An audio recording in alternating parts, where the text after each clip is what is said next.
Hello. Welcome to another episode of the GSMC Wrestling Laureate podcast brought to you by your host, Eric Rodriguez. And of course, always have to thank the GSMC Sports Network for hosting the show. Also, YouTube. Big shout out. Hope you guys had an amazing weekend. It is the start, Monday. Just waiting in the winks. Presumably supposed to be pretty darn bad. But tonight we do have Monday Night Raw. So watching Monday Night Raw always is a great way to, lift your spirits up anywhere, of course. So 1,010%.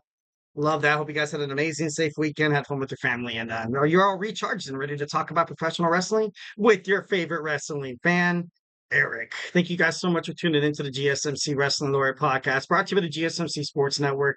We do have a lot for you today on tap. We have our WWE Smackdown review, WWE Monday Night Raw preview, and then our third segment, we're going to kind of dissect the Roman Reigns and the Bloodline, him kicking everybody's, arse promo on what closed out SmackDown. So we're going to dive into a little bit of that, all the, obligations and implications, potential storylines heading toward, basically WrestleMania. That promo was pretty damn important. It was great for WWE in so many ways. It was great for a lot of WWE superstars who were involved, also those who kind of are gravitating around, the Bloodline storyline, like maybe potentially like Randy Orton, Kevin Owens, and stuff like that. So we're going to dig into that. And then our fourth segment, we're going to talk about every Monday. We talk about our top 10 men professional wrestlers. In our segment 5, we're going to talk about the top 10 women and professional wrestlers. So make sure you stay tuned for that. Before we move on to absolutely anything, I want to remind you guys that we love hearing from you 1,010% from the show. Whether if you got a burning question, hot take, definitely love in terms of professional wrestling, people who have hot takes, makes it hell of a lot better to, kind of speak on behalf of like the network and stuff like that. This show is about keeping the conversation lively and making sure this video is part of your mix. So don't be shy. Make sure you drop a comment or an opinion. Love wrestling opinions. And if you really, really, really want to make sure that your comment and question gets read on air in front of millions of people, why not use the super chats? Go ahead and hit that $sign below the chat box, send in your message, and it's guaranteed to get featured on the show. Plus, it's a great way to support our channel. Your super chats help us, keep the lights on and bring you even more of the wrestling content that you love here on the GSMC Sports Network. We are so grateful for each and every one of you who joins us here. Your support makes a hell of a lot of difference. So let's keep the conversation going. Send in those super chats, send in the super stickers because you are super awesome. And together we will make sure the show is better than ever. If super chat's not your thing, OG, we have the GSMC podcast.net. Hit the tips and donations link. Tell me what you like. Tell me what you don't like. Make sure you Superman punch that like and subscribe button to the show. Also, subscribe to the show. Subscribe to the network. A lot of great stuff here. We appreciate every bit of your guys' support. All right, so let's go to talk about our first segment. We're going to talk about some of the WWE Smackdown tonight. Definitely, super exciting. Great episode of Smackdown. All in all, so yeah, let's dig on into it. So first and foremost, you saw the WWE Undisputed Champion Cody Rhodes kind of come out, address what's going on.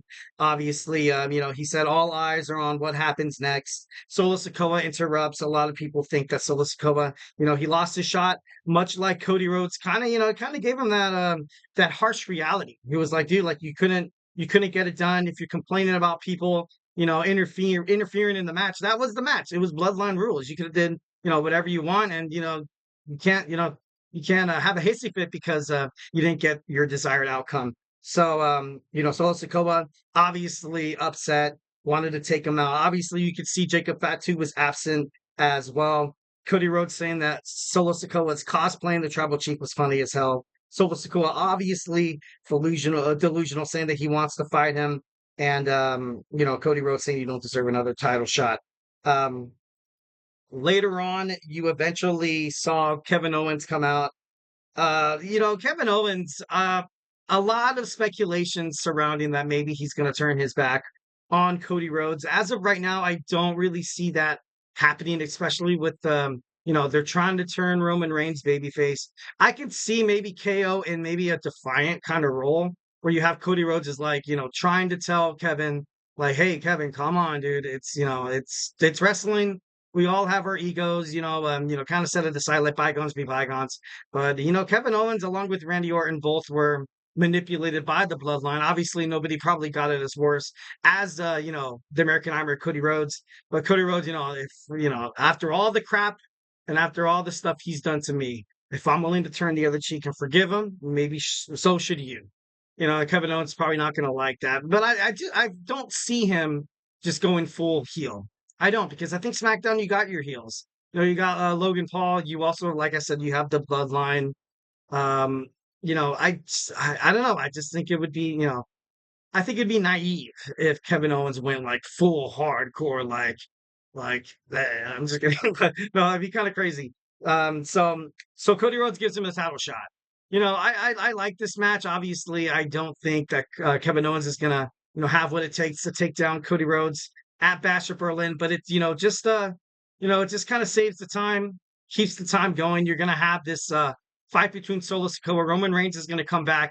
He's gonna realize he has zero, zilch, nada, big goose egg friends in the locker room, allies in the locker room. There's gonna be none. He burned a lot of bridges during his time as the tribal chief, as the WWE Undisputed Champion. So it's gonna suck. It's gonna suck. You're gonna see Roman Reigns, probably get his butt kicked a little bit. But then again, that all just builds up to the this babyface role that he's been guilty by association after everything with the bloodline, after all the BS. Like it's crazy. It's crazy how this heel turn turned out to be so good for the WWE, turned out to be so good for this new Triple H Paul Levesque era, because Roman Reigns is now he's not like he's a new man. He's I don't know if that makes any sense to a lot of you guys, but a lot of people are going to be cheering for Roman now. A lot of people are going to realize I don't know how long it's going to take for Paul Heyman to be a part of Roman Reigns' stable once again. And I'm not sure when it comes to this superstar shakeup that Monday Night Raw and WWE Smackdown are going to have. Like I said, we are in August. We are in August, the beginning of October. I believe the beginning of October, I think it is. Don't quote me on this. SmackDown's going to the USA Network, and in January you're going to see Monday Night Raw head to Netflix, and Netflix already they're adamant about it in their contract clause. They said we need a big star. We want either Cody or Roman Reigns. So for the longest time, you kind of had Roman and Cody on the same show. Monday Night Raw, you did have your putting Randy Orton over there would probably be the best thing to do. You obviously have the walking promo CM Punk. You have Seth Rollins, who's this Bronson Reed thing was WWE's it was a good scapegoat. It was like compensation to kind of write him off of WWE, because I knew he came back too fast. The guy's still injured. He's still injured 1,010%. Definitely came back prematurely. So with this whole Bronson Reed thing going down, I would like to see Bronson Reed kind of be promoted a little bit as a singles wrestler. I had this idea of him joining the Judgment Day.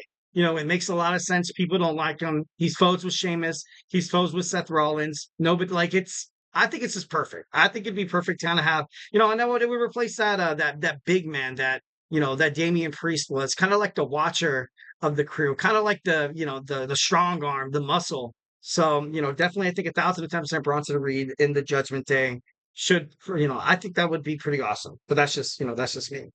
All right, next we have tag team qualifying match, A-Town Down Under.